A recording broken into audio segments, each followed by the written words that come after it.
Hello, welcome to bachelor சமையல். இன்றைக்கி நம்ம குக்கரில் பருப்பு வேக போட்டு பருப்பு வைக்கிறது எப்படின்னு கண்டுபிடிக்க போகிறோம். சின்ன செம்பில் 2 செம்பு தண்ணி ஊற்றணும். தண்ணி கொதிக்க ஆரம்பிக்கிட்டோம். அதுக்குள்ளே நமக்கு தேவையான அளவு பருப்பு எடுத்துக்கிடுவோம். 2 பேர் இருக்கிற குடும்பத்துக்கு இந்த ஒரு கப்பில் இந்தளவு இருந்தால் போதும். 2 நேரத்துக்கு பருப்பு.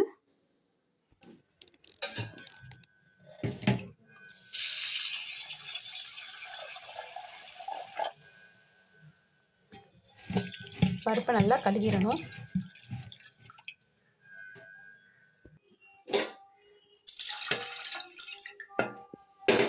பருப்பு நல்லா கழுவி வேக போட்டாச்சு.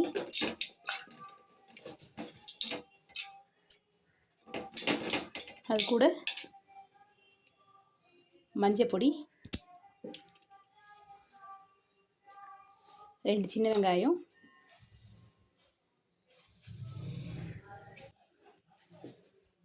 அப்படியே கொஞ்சம் காயப்பொடி. பருப்பில் நல்லா காயம் போட்டால் தான் சின்ன பிள்ளை இருக்கிற வீட்டில் ரொம்ப நல்லது. சின்ன பிள்ளைங்க பெரியவங்க இருக்கிற வீட்டுக்கும்.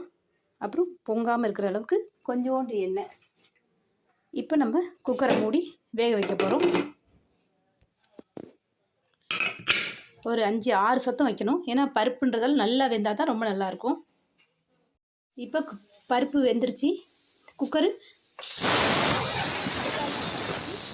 நம்ம குக்கரை ஆஃப் பண்ணிடுவோம். குக்கரை திறந்தாச்சு.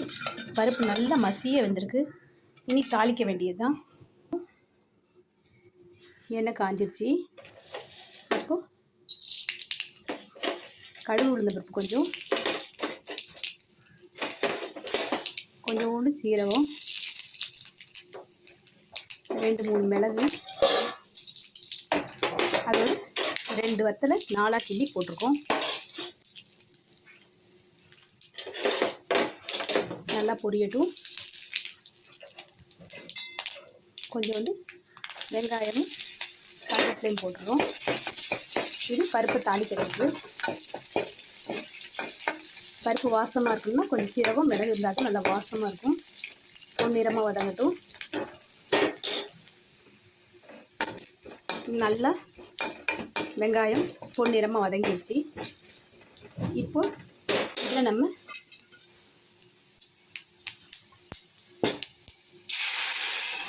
பருப்பை தூக்கி ஊற்றுறோம். பருப்பு நல்லா கொதி வரணும்.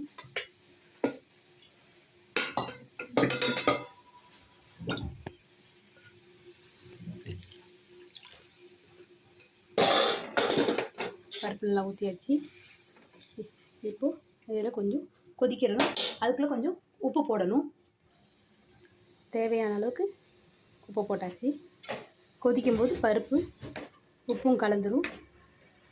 ஒரு கொதி வந்த உடனே இறக்கிடலாம். பருப்பு நல்லா கொதி வந்துடுச்சு. பருப்பு ரெடி ஆகிட்டு அடுப்பை ஆஃப் பண்ணிடலாம்.